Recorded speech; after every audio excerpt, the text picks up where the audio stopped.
Hello दोस्तों, आज हम लोग बात करने वाले हैं सफलता की आवाज़ में रिच डैड पुअर डैड। आज का टॉपिक हमारा पैसे से नहीं है बल्कि है उस पेरेंटिंग से जिस पेरेंटिंग स्टाइल में एक बच्चा सक्सेस होता है और एक बच्चा फेलियर होता है। इसमें गलतियां हमारे पेरेंटिंग में है। अब चलिए देखते हैं कि दोनों में क्या डिफरेंट है। सबसे पहले एक रिच डैड जो होते हैं उनके पास प्री प्लान्ड चाइल्ड होता है, मतलब, और जो पुअर डैड हैं उनकी क्वालिटी है उनके पास अनप्लान्ड चाइल्ड होता है। प्री प्लान्ड चाइल्ड का मतलब हमारे उनके संख्या से या उनके जन्म से नहीं, बल्कि हम कह रहे हैं कि अगर आपका बच्चा अगले दिन, अगले साल, अगले 10 सालों के भीतर क्या करने वाला है, आप पे कितने पैसे का बोझ आने वाला है, इसकी अगर आपकी खबर है, इस बात की अगर आपको खबर है, तो इसका मतलब आप प्री प्लान्ड चाइल्ड को डेवलप कर रहे हैं। अगर आपको अगले दिन की खबर नहीं है, अगले महीने की खबर नहीं है या अगले साल की खबर नहीं है, तो इसका मतलब आप अनप्लान्ड तरीके से अपने बच्चे का पेरेंटिंग कर रहे हैं, आप अपने बच्चे को अनप्लान्ड तरीके से बड़ा कर रहे हैं। दूसरा चीज़ है, जो रिच डैड होते हैं यानी जिनके बच्चे सक्सेसफुल होते हैं, उनको हमने देखा है, हमने गौर किया है कि वो चाइल्ड हेल्थ को इम्पोर्टेंट देते हैं। चाइल्ड हेल्थ का मतलब हमारा केवल स्वास्थ्य से नहीं है, बल्कि वो उन बातों पे ज़्यादा फोकस करते हैं जो उनके बच्चों के लिए ज़रूरी होता है। जबकि पुअर डैड चाइल्ड डिमांड को इम्पॉर्टेंट समझते हैं। वो बचपन में उनके डिमांड, मतलब बच्चे के लिए वो अच्छा हो या ना हो, इस बात की से बेखबर होते हुए वो उनकी आकांक्षाओं को, इच्छाओं को पूरा करते रहते हैं। हमने देखा है कि जो अच्छा रिच डैड की क्वालिटी वाले जो पेरेंटिंग करते हैं, वो अपने बच्चे के लिए अगर जो चीज़ अच्छा है उसके लिए वो जी जान लगा के उसे की पूरा करते हैं, परंतु जो खराब है, जो उनके बच्चे को क्षति पहुंचा सकता है, जो उनके बच्चे को उसके ट्रैक से अलग कर सकता है, वैसे चीज़ों से वो अपने बच्चों को बचा लेते हैं। उसके बाद है, रिच डैड के लिए education is important, but poor dad के लिए जो होता है मनी इज़ इम्पॉर्टेंट। यहाँ पे ये चीज़ का कि रिच डैड जो होते हैं क्वालिटी देखते हैं और जो पुअर डैड होते हैं वो क्वांटिटी देखते हैं। जनरली तौर पे बहुत बार हमने बहुत सारे ऐसे पेरेंटिंग्स को से सामना हुआ जो कि पैसे को इतना ज़्यादा इंपॉर्टेंस देते थे, क्वालिटी नहीं, बल्कि वो अपने दिखावे में अपने बच्चों को ख़त्म कर दिए। कितने पेरेंट्स का तो ये हाल है कि उन्हें पता ही नहीं है कि उनको सीबीएसई बोर्ड के जाना है या बिहार बोर्ड लेके जाना है या किस बोर्ड में पढ़ाना है, किस स्कूल में पढ़ाना है, इसका कोई भी डिसीजन उनके पास नहीं है। और इसका नतीजा ये होता है कि वो 4 लोगों को देख कर 4 तरीके से अपने बच्चे को डेवलप कर रहे होते हैं। अंत में उनका बच्चा एक डस्टबिन बन चुका होता है और उसका फ्यूचर पूरी तरह से डिस्ट्रॉय हो चुका होता है। उसके बाद अगले रिच डैड की जो मेन क्वालिटी होती है कि वो बच्चे को गिव टाइम ऑफ चाइल्ड, मतलब अपने बच्चे को समय देते हैं। जबकि जो पुअर डैड हैं वो केवल और केवल मनी इकट्ठा करते रहते हैं अपने बच्चे के लिए। एक बात यहाँ हम आपको कि अगर आपका बच्चा सही तरीके से डेवलप नहीं हो रहा है, सही तरीके से ट्रैकिंग नहीं है, तो एक समय ऐसा आएगा कि आप कितना भी पैसा उसके लिए छोड़ दीजिए, वो पैसा रहने नहीं देगा। और दूसरा चीज़ है कि अगर आपका बच्चा समझदार निकला, समझदार है और उसको आपने सही तरीके से पालन पोषण, सही संस्कार, सही तरीके से डेवलप किए हैं, तो आप पैसे उसके लिए छोड़ें या ना छोड़ें, वो आपको भूखा रहने नहीं देगा। दूसरा चीज़ नेक्स्ट है टॉक टू टीचर। हमने देखा है कि जो रिच डैड होते हैं वो टीचर से बातचीत करते हैं, जबकि पुअर डैड क्या करते हैं, school to school, one school to another school, वो चेंज करते रहते हैं। और इसी का नतीजा ये होता है कि उनको पूरी दुनिया में कमी दिखती है, बल्कि अपने बच्चों में कमी नहीं दिखती है। जबकि हम यहाँ पे कहेंगे कि रिच डैड का एक और क्वालिटी है कि वो फोकस ऑन चाइल्ड, मतलब वो अपने बच्चों पे फोकस होते हैं। जबकि जो पुअर डैड होते हैं वो सारे आसपास के जितने भी बच्चे हैं उन सब पे उनका नज़र होता है, और वो करते क्या हैं कि सारे बच्चों से कुछ क्वालिटी को अपने बच्चों में डालने के लिए ज़बरदस्ती डालने की कोशिश करते रहते हैं, या अपने बच्चों को सबसे कंपेरिजन कर करके वो उसे डिस्ट्रॉय करने में लगे होते हैं। तो यहाँ पे ये चीज़ हम बिल्कुल साफ कर देना चाहेंगे कि अगर आपको अपने बच्चे में सुधार करना है तो आपको फोकस आपके बच्चे पे के प्रोग्रेस पे होना चाहिए। यहाँ पे अगले स्टेप में आते हैं कि can be better way choose, मतलब जो रिच डैड होते हैं वो अपने बच्चे के लिए क्या सही है उस सही रास्ते को चूज करते हैं समय आने पे, जबकि केवल और केवल जो टॉक टू टीचर ये सारे रिच डैड के हैं, जबकि वो क्या होते हैं कि poor dad complain to teacher या टीचर का ही कंप्लेन करते रहते हैं। तो वो कभी टीचर के साथ टॉक नहीं करते कि हमारे बच्चे का प्रोग्रेस कैसे होगा।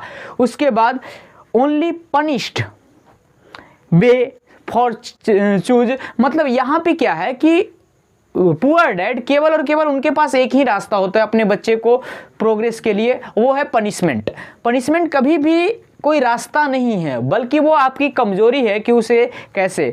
आगे है इन चेक डेली रूटीन, जो रिच डैड होते हैं वो अपने बच्चे का डेली रूटीन चेक करते हैं कि ये क्या कर रहा है, जा रहा है स्कूल की नहीं, उनका डायरी चेक करते हैं, क्या बना रहा है, क्या होमवर्क कर रहा है, ये सारे चीज़, बल्कि इनके दोस्तों का इंफॉर्मेशन सारी चीज़ उनके पास होता है। जबकि पुअर डैड के पास कुछ भी नहीं होता है, उन्हें तो यहाँ तक पता नहीं होता है कि हमारा बच्चा किस स्कूल में पढ़ता है, किस क्लास में पढ़ता है। बहुत बार बहुत सारे टीचर पेरेंट्स हमसे ये पूछने आते हैं कि हमारा बच्चा किस क्लास में पहुँचा है या हमारा बच्चा किस क्लास में पढ़ता है, मतलब उन्हें अभी तक ये पता नहीं है कि उनका बच्चा किस क्लास में पढ़ता है। तो इससे आप समझ लीजिए कि वो अपने बच्चे का क्या ख्याल रखते होंगे या किस टाइप से।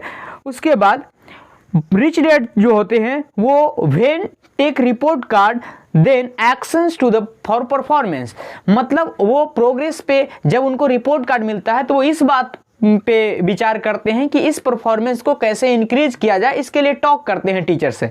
परंतु जैसे ही पुअर डैड को रिपोर्ट कार्ड मिलता है तो वो उसका रिएक्शंस डायरेक्ट दिखाते हैं और वो पूरे महीने तक कोई गार्डिंग नहीं किए, पूरे साल तक कोई गार्डिंग नहीं किए। जब रिजल्ट्स आता है तो उस वक्त डायरेक्ट एक्शन में आ जाते हैं कि हम तुम्हारे लिए ये कर रहे हैं। जबकि जो सबसे इंपॉर्टेंट है कि टाइम देना और सही तरीके से पेरेंटिंग करना, वो उन्होंने कभी नहीं किया।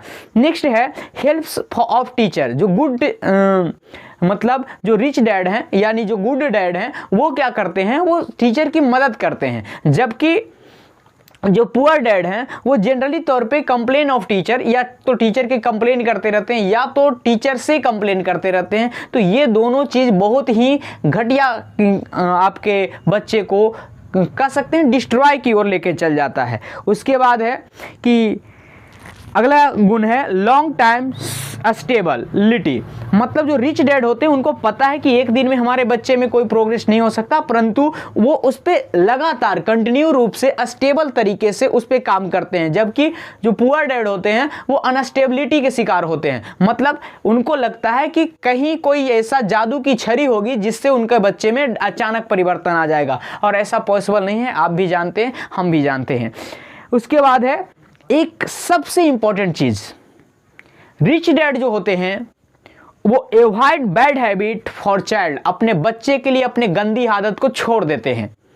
जबकि जो पुअर डैड हैं वो avoid child for bad habit, मतलब जो पुअर डैड हैं, गरीब गार्जियंस जिसको कहेंगे, गरीब गार्जियन हम पैसे से नहीं कर रहे हैं, हम करें उनके विचार से, उनकी मानसिकता से, उनकी योजनाएं से, उनके पालन पोषण के तरीके से, ठीक, जिससे उनके बच्चे को डस्टबिन की ओर या कह सकते हैं अनसर्टेनिटी की ओर या अनसक्सेसफुल की ओर बनाने की ओर लेके जा रहा है। वो क्या करते हैं, वो बच्चे को छोड़ देते हैं अपने किसी बुरी आदत के कारण। तो अगर आप में गुड डैड बनना चाहते हैं तो आपके अंदर ये सारे गुण होने चाहिए। आप प्री प्लान चाइल्ड को डेवलप कीजिए, आप चाइल्ड हेल्थ को इंपॉर्टेंट दीजिए, एजुकेशन को इंपॉर्टेंट दीजिए, गिव टाइम ऑफ चाइल्ड, मतलब अपने बच्चे को टाइम दीजिए। उसके बाद फोकस ऑन चाइल्ड प्रोग्रेस, मतलब अपने बच्चों के प्रोग्रेस पे ध्यान दीजिए। टॉक टू टीचर, शिक्षक से बातचीत करें। और इन चेक डेली रूटीन, आप अपने बच्चे का डेली रूटीन चेक करें। भेन टेक रिपोर्ट कार्ड, मतलब जब आप रिपोर्ट कार्ड मिले तब आप उसके प्रोग्रेस पे एक्शंस लें, उसके प्रोग्रेस के स्टेप पे एक्शन लें, ना कि आप उसके पनिश्ड पे एक्शन लें। दूसरा चीज है आगे की हेल्प्स ऑफ टीचर, शिक्षक की हेल्प करें। और लॉन्ग टाइम स्टेबिलिटी, आप अपनी स्टेबिलिटी को बनाए रखें, आपका प्रोग्रेस इंक्रीज होगा। और avoid bad habit for child, अपने बच्चों के लिए अपने बुरी आदतों को त्याग करें। नेक्स्ट है पुअर डैड, ये अगर आप में है तो इससे हो सके जितना हो सके उतना बचें। अनप्लान्ड चाइल्ड, कभी डेवलप मत करें। चाइल्ड डिमांड इंपॉर्टेंस, चाइल्ड के डिमांड को नहीं बल्कि उसके हेल्थ को इंपॉर्टेंस दें। मनी इज इंपॉर्टेंट, ऐसे भावनाएं, ऐसे मानसिकता के साथ अपने बच्चे को बड़ा ना करें। गिव मनी ऑफ चाइल्ड, बच्चे को केवल पैसे से बड़ा ना करें। Focus on other child progress, मतलब ये जो गुण हम बोले कि दूसरे के बच्चों से अपने बच्चों की कंपैरिजंस करने के बजाय आप अपने बच्चों के प्रोग्रेस से उसका कंपैरिजंस करें। वो कंप्लेन टू टीचर, टीचर से कंप्लेन करने के बजाय टीचर से टॉक करें। उसके बाद ओनली पनिश्ड बे चेक, मतलब अगर आप केवल पनिश करने के रास्ते अपनाते हैं तो उससे जितनी जल्दी हो सके छुटकारा पाएं। It's check when the report card, when take report card then the punish of your child, मतलब अगर आप केवल रिपोर्ट कार्ड मिलने के बाद अपने बच्चे को पनिश करते हैं तो इस भावना को त्याग करें।